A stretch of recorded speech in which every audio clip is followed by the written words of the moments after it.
The neighbors were already watching when Marlene Aldrich dropped to one knee in the middle of that field and pressed her fingers into the earth. They weren't watching because they admired her. They were watching because they couldn't believe anyone would spend real money on something that looked like this. The weeds stood chest-high in the back section. The fence ran crooked along three sides, with posts rotting at the base and wire that sagged down to the dirt in places. The old barn at the far end of the property had a roof line that curved like a question mark. The soil near the gate looked pale and cracked, more like powder than farmland. And she had paid $5,500 for all of it. She had 4 children at home.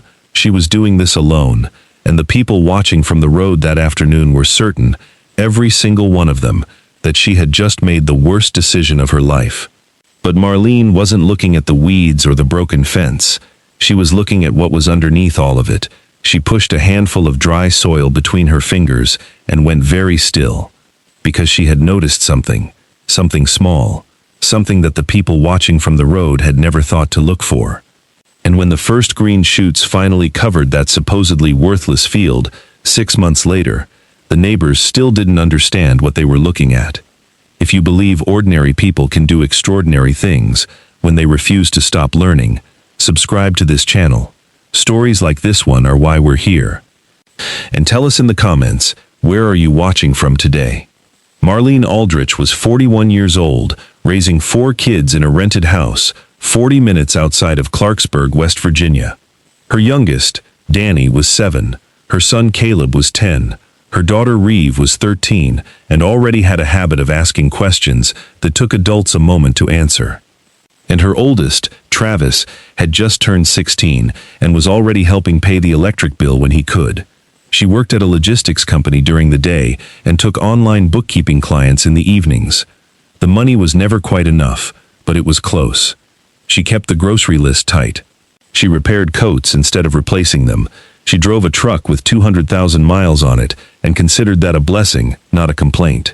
What people who didn't know Marlene often mistook for stubbornness was actually something quieter than that. She had a habit of watching things carefully before she acted. She read the same problem from different angles. She wrote notes in a small spiral notebook she kept in her jacket pocket. She had been doing this since she was a girl, growing up in a house where every decision had consequences.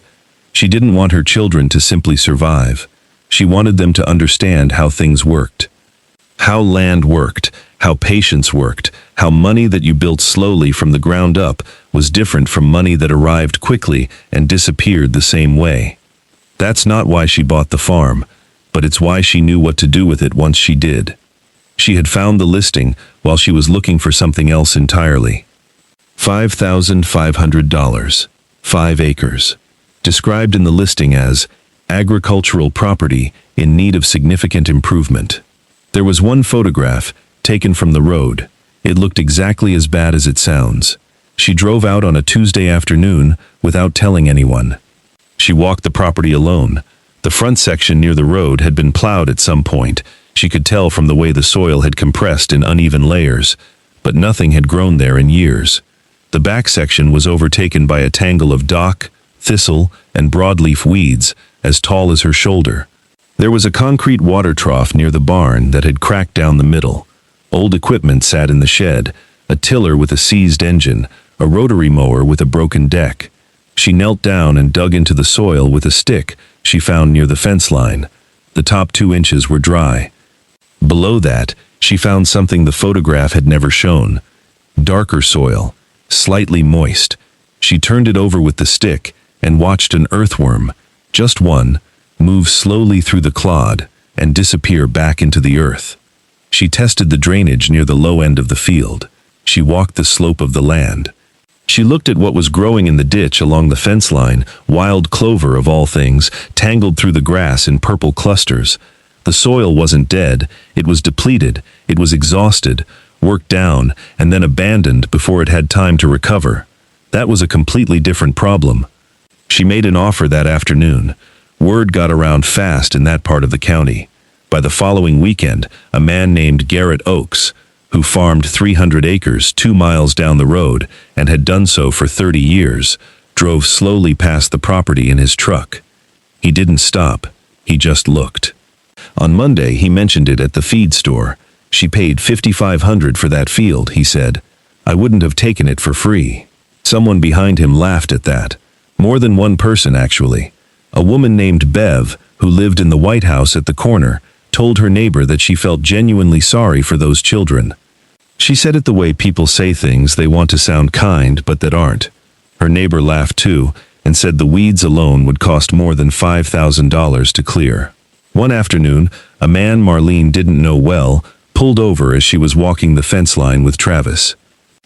He leaned out his window and said, "You know nothing's grown on that ground in 8 years, right?" Then he glanced at Travis, a teenager holding a fence post while his mother wrote in a notebook, and shook his head with a short, dry laugh. He wasn't being cruel about it. He just couldn't imagine any version of this story that ended well. Travis watched his mother's face while the man drove away. She nodded once, almost to herself. Then she went back to walking the fence line. She wasn't angry. She wasn't performing confidence for the benefit of the neighbors. She simply had questions she needed to answer, and standing at the road explaining herself wasn't going to answer any of them. But what she planned to do with that soil, nobody laughing from the road would have expected it. Not even close. The first thing Marlene planted on that farm was not a cash crop. She planted nothing that could be sold. Nothing with a market price. Nothing the neighbors would recognize as agriculture at all. That first October, she seeded the front section and 2 strips along the fence line with a mix of crimson clover, hairy vetch, and winter rye. If you don't know why, you're not alone. Travis didn't understand it at first either. He stood at the edge of the field with his arms crossed, watching his mother seed ground that wouldn't produce anything they could eat or sell, and he finally asked her directly, "Why are we planting something we're not going to harvest?" Marlene explained it this way. She said the soil had been stripped.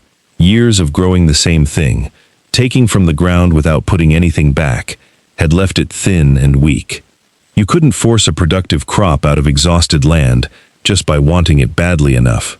The land had to be rebuilt first.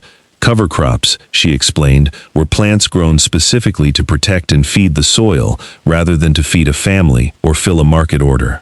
Winter rye would hold the soil against wind and rain, preventing it from washing away during winter. The clover and hairy vetch were legumes, a family of plants that had an unusual partnership with certain soil bacteria. Those bacteria lived on the plant's roots and pulled nitrogen directly from the air, converting it into a form that future crops could actually use. It was, in effect, a way of letting the land recover while also actively restoring what years of misuse had taken away. But here's what the neighbors didn't know. That wasn't the full plan. February came with 3 days of hard rain. The new seeded ground at the far end of the field turned to mud. A section near the low corner flooded. When the water drained, a stretch of newly planted cover crop had washed out entirely, leaving bare ground where Marlene had spent 2 afternoons working. She found it on a Thursday morning. She stood there for a long time looking at it. Garrett Oakes happened to drive past that same morning. He saw the washed-out section from the road. By Friday, he'd mentioned it at the feed store again. "She lost the whole low corner," he said. "I told my wife, that field never drained right, never will." What he didn't see was what Marlene did next. She spent a weekend moving soil by hand, she and Travis, working with shovels, building a shallow earthen berm along the lower edge of the field to redirect runoff before it reached the planted section. She reseeded the washed-out area. She covered it with old hay from the shed as a mulch layer, pressing it down with her foot so it wouldn't blow away. Then she waited. She didn't know if it would work. That was the honest truth. She had read everything she could find about soil restoration, about drainage management, about cover crop timing. But reading about it and standing in a muddy field in February with 4 kids at home and $5,500 committed to the ground beneath her feet, those were 2 entirely different things. 3 weeks later, the reseeded corner came up. By late April, something had changed about the field. The clover had filled in dense and low along the fence strips, small white and crimson flowers threading through the green. The hairy vetch had climbed the old fence wire, covering the rust with purple. The winter rye stood thick and dark across the front section, bending slightly in the wind. The field didn't look like a disaster anymore. It looked like something was happening there. A pair of barn swallows moved into the old shed. Ground beetles appeared in the soil when Marlene turned it in places, a sign of improving soil health that she had read about and looked for. The earthworm count in the restored areas had multiplied visibly from what she'd found in February. She walked the field every evening after work, notebook in hand. She took photographs on her phone, same spots, same angle, every 2 weeks. She had Danny help her record soil observations, the color, the texture, whether it crumbled or clumped.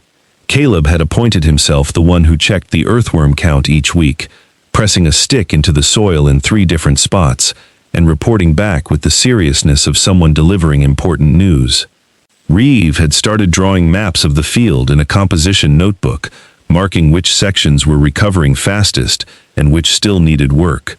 Bev from the corner house stopped one evening while Marlene was at the fence. "It doesn't look quite as bad," Bev said carefully. Marlene smiled and said it was getting there.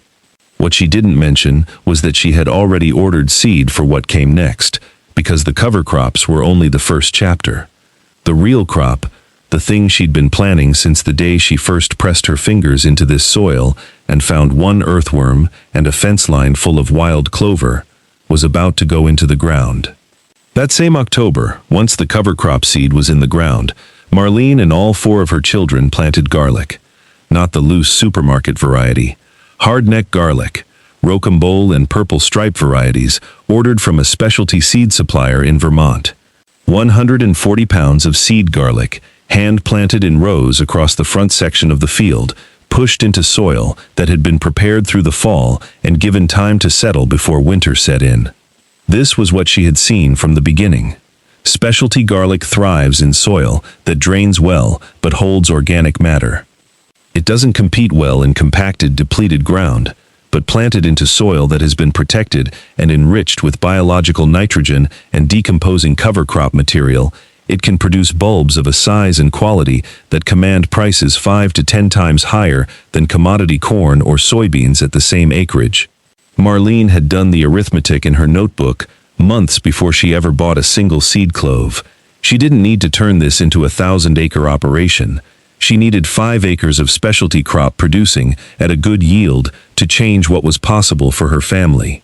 And garlic, drought-tolerant once established, slow enough in its growth to suit her soil restoration timeline, in demand from local restaurants and farmers markets with no large-scale commodity competitor, fit the land, the climate, and the plan. She had researched it for 4 months before she spent $1 on seed. The neighbors didn't notice at first. Garlic goes in as a clove in fall, spends the winter quietly underground, and sends up a slim green shoot in early spring that looks, from a distance, like nothing in particular. The cold is what it needs. Without a full winter in the ground, the bulb never forms properly. By the following July, the field had transformed. The garlic scapes, the curling green flower stems that hardneck garlic sends up before the bulb matures, were visible from the road in rows. Then, the scapes were cut, and Marlene sold them to a restaurant in Clarksburg for more money than she had expected. Then the leaves began yellowing from the bottom, which meant the bulbs underground were finishing their growth. On a Saturday morning in mid-July, Marlene and all 4 of her children began to harvest. They pulled the plants by hand, laid them in loose bundles, and stacked them in the barn to cure in the air. Travis pulled the first bulb and held it up. It was large, wider than his fist, with tight purple-streaked skin, cleanly formed. He didn't say anything. He just handed it to his mother. Marlene turned it over in her hands the same way she had turned that first handful of soil, nearly a year earlier. Garrett Oakes drove past that afternoon. He slowed his truck. Then he stopped. He sat in the road for a moment looking at the 4 children and their mother, moving through rows of hanging garlic bundles. The barn doors open. The field that had been a field of weeds, now holding something that clearly had value. He pulled into the drive. He walked up and stood there without saying anything for a long moment. "That's a lot of garlic," he finally said. Marlene said it was. He looked at the rows. He looked at the soil, darker now than when she'd arrived, with a texture that anyone who farmed could recognize as something different from what it had been. He rubbed his hand on his pant leg. "How did you get it to produce like that?" he asked. "This ground was nothing." Marlene thought about it for a moment. "I stopped asking what I could pull out of it," she said, "and started thinking about what I could put back in." Garrett Oakes nodded slowly. He didn't say anything clever. He just stood there, a man who had farmed for 30 years, looking at a field that had taught him something he hadn't expected to learn from a woman he had dismissed at the feed store. George Washington Carver spent decades studying not just individual crops, but the relationship between those crops and the land they grew in. He observed that farmers who depleted their soil eventually destroyed their own livelihoods, while those who understood how to restore and maintain it could sustain productive farms generation after generation. He put it plainly, whenever the soil is rich, the people flourish, physically and economically. Marlene had never read a farming textbook, but she had arrived at the same understanding from a different direction, through observation, through patience, and through the willingness to ask what the land needed before she asked what she needed from the land. Cover crops, crop rotation, protecting soil from erosion, matching what you plant to what the soil and climate can actually support. None of these are complicated ideas, but they require something that most people in a hurry don't have: the willingness to invest in a system before the system pays you back. The garlic harvest sold over the following 2 months, at the farmer's market, to 3 restaurants, and through a small CSA box program that Marlene and her oldest daughter, Reeve, put together on a folding table with a handwritten sign. The income wasn't a windfall, it was real and steady, and it was something she had built with her hands and her children's hands from ground that had been written off by nearly everyone who looked at it. Danny kept a notebook now. She recorded rainfall, soil observations, what grew well and what didn't, the dates of planting and harvest. Caleb still checked the earthworm count every week, even after the harvest was done. He had decided this was his job, and he wasn't giving it up. Travis had begun researching which varieties of garlic were in shortest supply at regional markets. Reeve was interested in the business side, the pricing, the customer relationships, the possibility of adding one more high-value crop the following season. The farm hadn't made them wealthy, but it had given them something that couldn't be found in a listing at any price: a working understanding of how land recovers when you pay attention to it. That field on the outskirts of Clarksburg had sat abandoned for 8 years because the people who looked at it saw only what it was: pale, exhausted, overgrown, worn out. Marlene looked at the same ground and asked a different question, not "what is this?" but "what could this become, and what would it take to get there?" The soil wasn't ruined, it was tired. It had been asked to give without ever being given anything back. And when someone finally paid attention to what it needed, it answered. There's a lesson in that that has nothing to do with farming. The things worth restoring rarely announce themselves. They just wait, underneath the weeds, under the surface of what's visible, for someone patient enough to kneel down and look.